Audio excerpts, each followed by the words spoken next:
وَلَقَدْ يَسَّرْنَا الْقُرْآنَ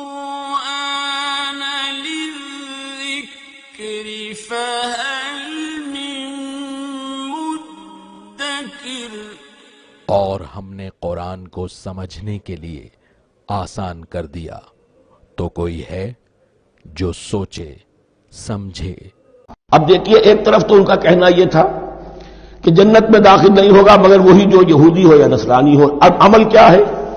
وقالت اليہود لیست النصارى علی شیء،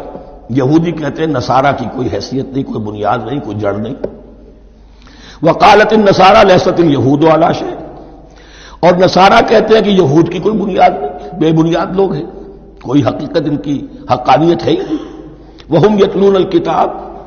اور مزہ یہ ہے کہ دونوں ایک کتاب پڑھ رہے ہیں۔ اولڈ ٹیسٹمنٹ تو مشترک ہے یہودیوں میں اور عیسائیوں میں، یہ بہت اہم نکتہ ہے۔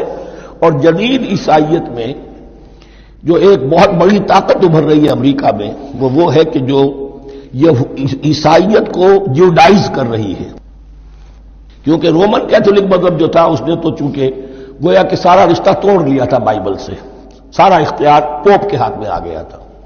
لیکن پروٹیسٹنٹس نے پھر بائبل کو قبول کیا۔ اب اس کی منطقی انتہا یہ کہ اولڈ ٹیسٹمنٹ کے اوپر بھی اب ان کی توجہ ہو رہی ہے کہ آخر یہ بھی تو ہم مانتے ہیں کہ ہماری کتاب ہے، اور اس میں جو کچھ لکھا ہے اس کو نظر انداز کیسے کر سکتے ہیں۔ ہم نے جو ایک سیمینار کیا تھا امریکہ میں، جس میں ایک یہودی عالم بھی آئے تھے، ایک عیسائی بھی آئے تھے، اور مسلمانوں کی طرف سے بھی ہمارے ایک ساتھی نے بات کی تھی، تو وہاں ایک یہودی عالم نے کہا کہ اس وقت اسرائیل کو سب سے بڑی سپورٹ جو مل رہی ہے وہ ان عیسائیوں سے مل رہی ہے امریکہ میں سے، کہ جو اس وقت ایونجلسٹ کہلاتے ہیں وہاں پر، اور جو ایک بڑا فرقہ بن کر ابھر رہے ہیں۔ بہرحال یہ ان کا طرز عمل ہے۔ وَهُمْ يَتْلُونَ الْكِتَابَ، اور وہ دونوں کے دونوں کتاب کے پڑھنے والے ہیں۔ كَذَلِكَ قَالَ الَّذِينَ لَا يَعْلَمُونَ مِثْلَ قَوْلِهِمْ، اسی طرح کہا تھا ان لوگوں نے کہ جو کچھ بھی نہیں جانتے انہی کی سی بات کہی تھی، یعنی یہ اشارہ ہے مشرکین مکہ کی طرف۔ فَاللَّهُ يَحْكُمُ بَيْنَهُمْ يَوْمَ الْقِيَامَةِ فِيمَا كَانُوا فِيهِ يَخْتَلِفُونَ، تو اللہ تعالیٰ فیصلہ کر دے گا ان کے مابین قیامت کے دن ان تمام باتوں کا جن میں کہ یہ اختلاف کر رہے تھے۔ وَمَنْ أَظْلَمُ مِمَّنْ مَنَعَ مَسَاجِدَ اللَّهِ أَنْ يُذْكَرَ فِيهَا اسْمُهُ وَسَعَىٰ فِي خَرَابِهَا۔ اب دیکھیے یہاں جو بقیہ یہ آیات آ رہی ہیں، تو اگرچہ خطاب تو ہے وہ بریکٹس کے مابین، خطاب میں بنی اسرائیل، لیکن اب یہاں کچھ ریفرنسز اہل مکہ کی طرف شروع ہو گئے ہیں، اور اس کے بعد سے حضرت ابراہیم کا تذکرہ آئے گا، پھر تحویل قبلہ کا ذکر آئے گا۔ تحویل قبلہ میں ظاہر بات ہے کہ وہ قبلہ جو ہے وہ مشرکین مکہ کے قبضے میں تھا اس وقت، اس حوالے سے ریلیونٹ کچھ مضامین جو ہیں اس کی تمہید باندھی جا رہی ہے۔ یہ ساری تمہید ہے جو آگے آنے والا مضمون ہے تحویل قبلہ، جو علامت تھی اس بات کی کہ اب وہ سابقہ امت مسلمہ معزول کر دی گئی اور نئی امت محمد صلی اللہ علیہ وسلم اس مقام پر نصب کر دی گئی، انسٹال کر دی گئی۔ اس کے حوالے سے جو مسئلے اٹھیں گے، اسی لیے قال الذین لا یعلمون مثل قولہم، میں نے عرض کیا کہ یہ مشرکین مکہ کی طرف اشارہ ہے۔ ومن اظلم ممن منع مساجد اللہ یذکر فیہا اسمہ، اس سے بڑھ کر ظالم کون ہوگا جو اللہ تعالی کی مسجدوں سے لوگوں کو روکے کہ وہ اس میں اس کا نام لے سکے۔ چونکہ مشرکین مکہ نے مسلمانوں کو محروم کر دیا تھا حرم سے، اب وہاں جانے کی ان کو اجازت نہیں تھی۔ سن 6 میں حضور گئے بھی ہیں، تب بھی یہ کہ صلح حدیبیہ ہو گئی، واپس آنا پڑا، عمرہ کرنے کی اجازت نہیں ملی۔ سن 7 میں پھر ہوا ہے، تو یہ 7 برس بہت شاہ گزرے ہیں محمد الرسول اللہ صلی اللہ علیہ وسلم اور اہل ایمان پر۔ اب یہاں ذکر ہو رہا ہے ان کا، قریش کا۔ وَمَنْ أَظْلَمُ مِمَّنْ مَنَعَ مَسَاجِدَ اللَّهِ أَنْ يُذْكَرَ فِيهَا اسْمُهُ وَسَعَىٰ فِي خَرَابِهَا، اور وہ اس کی تخریب میں لگے ہوئے ہیں۔ یہ خراب تخریب، یہ تخریب دو طرح کی ہوتی ہے، ایک ظاہری تخریب ہوتی ہے کسی مسجد کو گرا دینا، اور ایک ظاہری نہیں باطنی معنوی ہوتی ہے۔ وہ جو تخریب ہے وہ یہ ہے کہ توحید کی بجائے اسے شرک کا اڈا بنا دیا ہے۔ وہ تو دنیا کے بت قدوں میں پہلا وہ گھر خدا کا، ہم اس کے پاسباں ہیں، وہ پاسباں ہمارا، 360 بت رکھ دیے گئے اس گھر میں لا کر، جو ابراہیم نے تعبیر کیا تھا توحید خالص کے لیے۔ وَسَعَىٰ فِي خَرَابِهَا، یہ لفظ ذرا نوٹ کر لیجئے، یہ ایک حدیث میں بھی آیا ہے، بڑی دلدوز حدیث ہے، اور میں چاہتا ہوں کہ آپ اسے ذہن میں رکھیں حضور نے فرمایا یوشک ان یاتی علی الناس زمان، اندیشہ ہے کہ لوگوں پر یعنی میری امت پر ایک زمانہ ایسا بھی آ جائے گا، اب گنتے جائیے، لا یبقى من الاسلام الا اسمہ، اسلام میں سے اس کے نام کے سوا کچھ نہیں بچے گا، ولا یبقى من القرآن الا رسمہ، قرآن میں سے اس کے رسم الخط، الفاظ اور حروف کے سوا کچھ نہیں بچے گا، اسی کی اللہ تعالی نے ضمانت دی ہے، یہ محفوظ رہے گا رسم عثمانی۔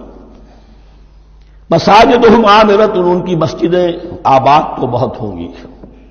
وہی خراب من الہدی، ہدایت سے خالی ہو جائیں گے، یہ خراب کے لفظ سے ہی خراب من الہدی، وعلماؤہم شر الناس تحت ادیم السماء، اور ان کے علماء آسمان کی چھت کے نیچے کی بدترین انسان ہیں، من عندہم تخرج الفتنۃ وفیہم تعود، فتنہ انہی کے اندر سے برآمد ہوگا، انہی میں گھس جائے گا، یعنی ان کا کام فتنہ انگیزی، مخالفت، جنگ و جدال، بھڑکانا، اپنے اپنے فرقے کے لوگوں کے جذبات کو بھڑکاتے رہنا اور مسلمانوں کے اندر اختلافات کو ہوا دینا، یہی ان کا کام رہ جائے گا۔ آج جن کو ہم علماء کہتے ہیں ان کی عظیم اکثریت اس کیفیت سے دوچار ہو چکی ہے۔ جب مذہب اور دین پیشہ بن جائے تو کوئی خیر اس میں باقی نہیں رہتا، یہ دین اور مذہب پیشہ نہیں تھا، اسلام میں کوئی پیشوائیت نہیں، اسلام میں کوئی پاپائیت نہیں، اسلام میں کوئی برہمنزم نہیں، اسلام تو ایک کھلا، ہر شخص کتاب اللہ پڑھے، ہر شخص عربی سیکھے، ہر شخص کو امامت کے قابل ہونا چاہیے، ہر شخص اپنی بچی کا نکاح خود پڑھائے، ہر شخص اپنے والد کا جنازہ خود پڑھے، یہ جو ہم نے پیشہ بنا دیا ہے اور پھر انہیں پیسے دیتے، ظاہر بات ہے کہ پھر اس پیشے کے اندر تو پیشے میں عیب نہیں، رکھیے نہ فرہاد کو نام، پھر تو پیشہ میں تو جو کچھ پیشہ ورانہ چشمکیں ہوتی ہیں اور جو خباثتیں ہوتی ہیں وہ آتی ہیں۔ لیکن ساتھ ہی یہ بات واضح رہے کہ علماء حق سے دنیا خالی نہیں ہوگی، علماء حق بھی ہیں، لیکن کسی کے ماتھے پر لکھا ہوا نہیں ہوتا کہ یہ علماء حقانی میں سے اور یہ علماء سوء میں سے ہے۔ باقی یہ صحیح بات ہے کہ اکثریت ادھر جا چکی ہے، ورنہ امت کا بیڑا غرق نہ ہوتا، سیدھی سیدھی بات، یہ بیڑا غرق ہوا ہے تو آخر کوئی سبب ہے۔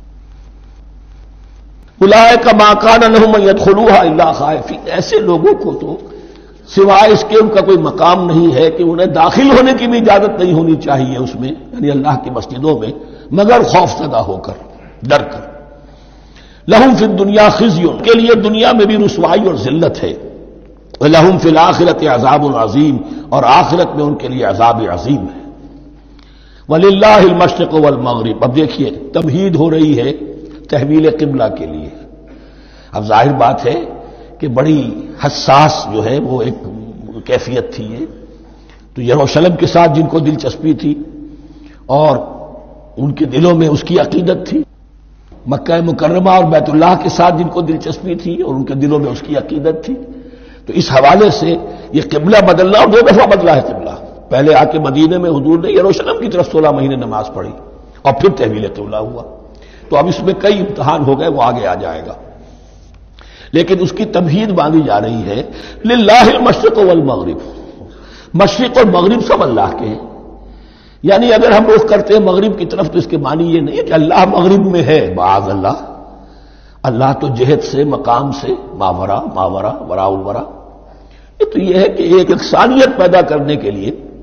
اجتماعی رنگ دینے کے لیے ایک چیز کو قبلہ بنا دیا، علامت ہے۔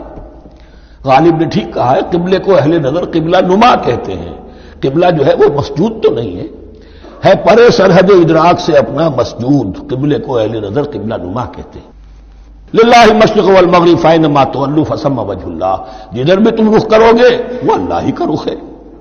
ان اللہ واسع علیم، یقیناً اللہ بہت وسعت والا ہے، بہت وسعت والا ہے، وہ کسی سمت میں محدود نہیں ہے، اور علیم ہے، ہر شے کا جاننے والا ہے۔